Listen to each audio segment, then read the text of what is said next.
tubaramutse twongera tubashimira abakunzi ba W'2023 TV namwe mwese mudangeshe gukurikirana ibiganiro bica kuri TV yacu.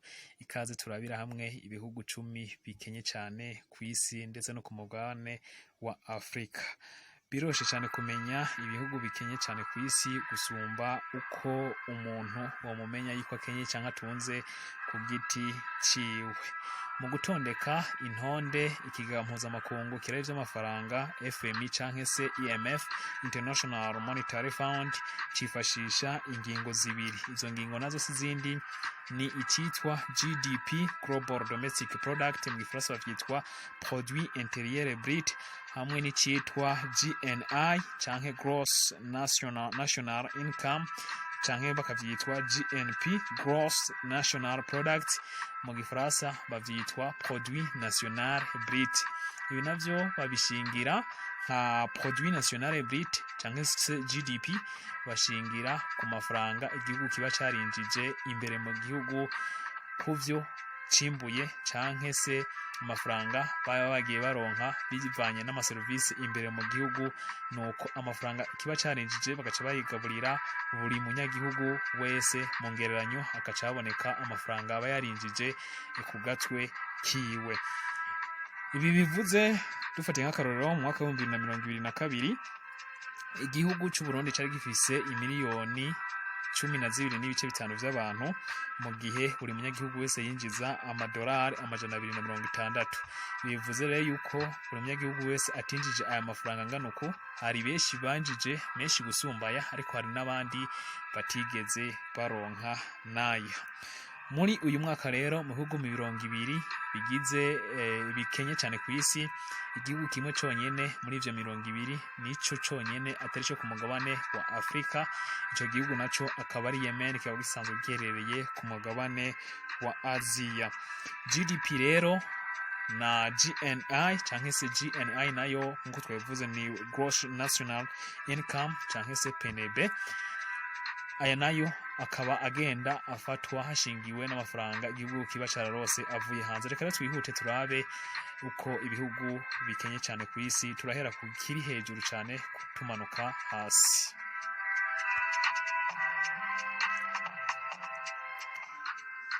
Ku mwanya w'icumi turasanga igihugu ca Eritrea, ni igihugu gisanzwe kiri mu ihembe rya Afrika muri Afrika y'ubuseruko.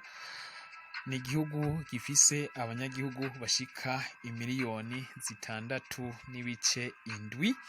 Ikaba rero ari igihugu ubutunzi bwaco bushingiye ku burovyi, amabuye y'agaciro ndetse n'uburimyi. Ni igihugu cikukiye kuva mu mwaka wa 1993 givuye ku gihugu ca Ethiopia. Ni igihugu abanyagihugu mu ngereranyo binziza amafaranga menshi kuko buri mwaka binziza ayashika amadolari amajana 7, ni hafi mu ngereranyo imiliyoni 2 n'igice kimwe mu ngereranyo buri mwaka. Ese igihugu c'8 coba ari icyaha? Igihugu kiza ku mwanya w'icenda ni igihugu ca Mozambique. Ni igihugu gisanzwe giherereye mu banuko bushira ubuseruko bwa Afrika, gifise abanyagihugu bashika imiliyoni 31 n'igice. Ni igihugu kuva cikukiye cagiye gihora n'intambara na cyane cyane ya gisivile kuva mu mwaka wa 1976 gushika mu mwaka wa 1992. Mu mwaka wa 2011 caro mu gihugu imbere hubuwe igitoro ca gaz naturel, aho rero haciye hatangura kuvuka imitwe yitwaje ibigwanisho. Ni igihugu gisanzwe gifise umubare canke se ibitigire vyinshi byo bagendana umugera wa sida kuko biri ku 12.5%. Ivyo navyo bikaba biri abanyagihugu baragati imyaka 15 n'imyaka 49. Buri munyagihugu wese ku mpuzandengo ku mwaka yinjiza amadolari amajana 579 nka Produit Intérieur Brut ya buri munyagihugu.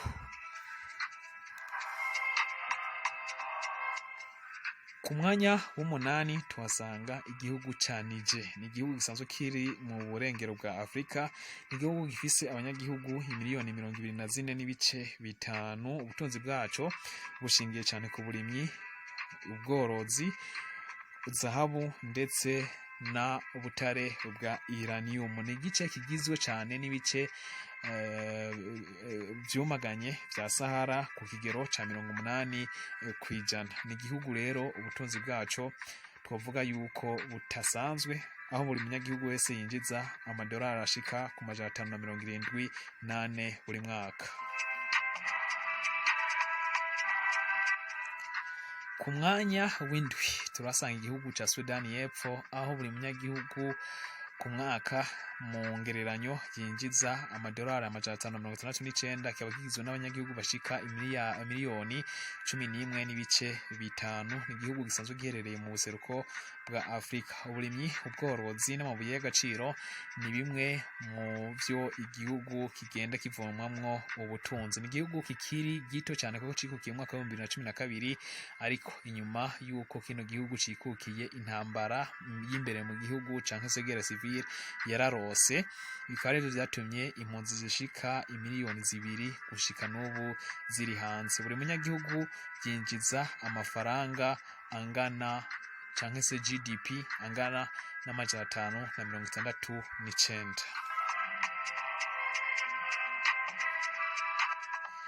Ku mwanya wa gatandatu turasanga igihugu ca Somalia. Ni igihugu gisanzwe kiri mw'ihembe rya Afrika, gifise abanyagihugu bashika imiliyoni 17.1. ni igihugu gikunze guhura n'ihungabanya ry'umutekano bitewe n'abagwanyi ba Al-Shabaab, ariko kikaba cihagaze koko mu butunzi, ndetse igihugu ubutunzi bwabo bukaba bushingiye ku bworozi, uburimyi ndetse n'amabuye y'agaciro nka zahabu.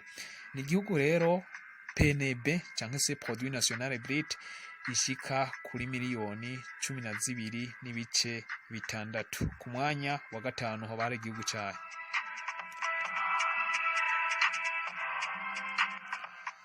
Ku mwanya wa gatanu tuhasanga igihugu ca Madagascar. Ni izinga risanzwe riherereye cyane cyane mu ibahari y'Ubuhindi. Ubutunzi bwabo bukaba bushingiye ku burimyi, ubworozi, ubutare nka nickel na zahabu. Ni igihugu cikuye ku Bafaransa ku mwaka wa 1960, ariko intambara ya gisivile ndetse na za kudeta za hato na hato zikaba zagiye zituma ubutunzi bwaco bugenda buhungabana. Hafi 2/3 by'abanyagihugu bakaba batunzwe n'uburimyi, naho ibice 43% by'abana bakaba bahura n'ikibazo cyo gufungura nabi. Ku mpuzandengo cyangwa se ku ngereranyo, buri munyagihugu wese yinjiza amafaranga ashika amajana 540 y'amadolari ya Amerika, naho PNB yabo ishika kuri miliyoni 21.8 buri mwaka.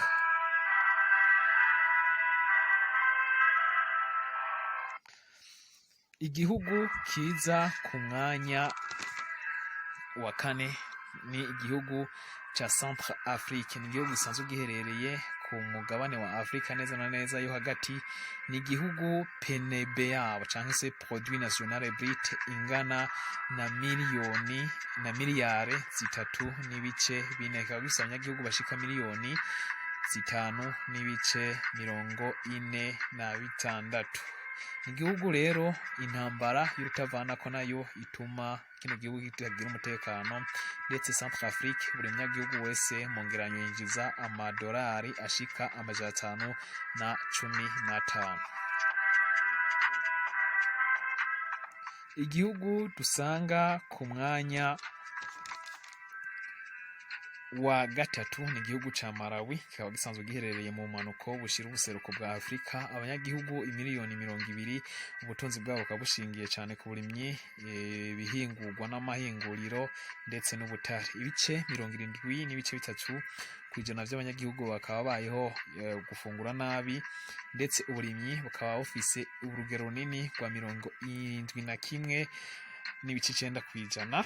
Ndetse kino gihugu kikaba kigenda gihura cyane cyane n'ingwara ya sida, aho abanyagihugu benshi bagwaye. Ni igihugu ku mpuzandengo buri munyagihugu wese rero yinjiza amadolari amajana 492 ku mwaka.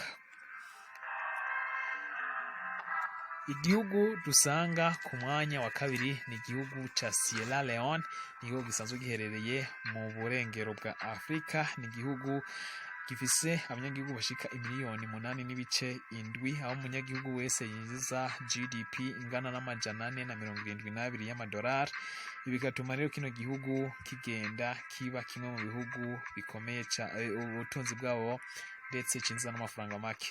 Ingwara z'ivyaduka nka Ebola ndetse n'intambara y'urutavana ko yabaye inyuma y'uko igihugu cikukiye gushika mu mwaka wa 2022 byatumye kino gihugu naco nyene ubutunzi bwaco buhungabana. Ibi rero bikaba byatumye kino gihugu naco kiba muri bimwe mu bihugu bikenye cyane kuri uno mugabane wa Afrika ndetse no kw'isi. Igihugu cyo kiri ku mwanya wa mbere ni igihugu icaha. Igihugu dusanga ku mwanya wa mbere n'igihugu cy'u Burundi, aho GDP canke se produit interne brut buri munyagihugu wese yinjiza mu ngereranyo amadolari 308, naho PNB ni miliyari 5.49 muri uyu mwaka wa 2023. Abanyagihugu gifise bashika miliyoni 12,800, kaba cari kukiva mu mwaka wa 1962, ariko intambara y'urutavana ko kuva ico gihe gushika mu mwaka wa 2005 ndetse na za kudeta kaba vyatumye kino gihugu kigenda kijegajega cane mu butunzi. Ibice 87% by'abanyagihugu batunzwe n'uburimyi, naho ubutunzi bwinshi bukaba buva ku kurima ibitegwa birimwo nk'ikawa ndetse n'icayi, aho ari byo bakuramo amafaranga menshi, naho ibice 10% gusa by'abanyagihugu akaba ari bafise umuyaga nkuba. Ibi bituma kino gihugu rero kiza ku mwanya wa mbere mu bihugu bikenye cyane kw'isi. Ariko tugeye kure tukaraba uko ahandi mu karere vyifashe, ni nkuko igihugu cy'u Rwanda kiza ku mwanya wa 20 n'amafaranga binjiza mu ngereranyo 168. Igihugu ca RDC canke se Republika Ntwaro Rusangi ya Kongo iza ku mwanya wa 11 n'amadolari 708. Igihugu ca Uganda kiza ku mwanya wa 23 n'amadolari, ku mwanya wa 23 n'amadolari 1,138. Naho igihugu ca Tanzania kikaba kiza ku mwanya wa 28 ku mugabane wa Afrika ndetse no kw'isi, ku mugabane wa Afrika, aho cinziza buri munyagihugu wese GDP yiwe ikaba ingana n'amadolari 1,396.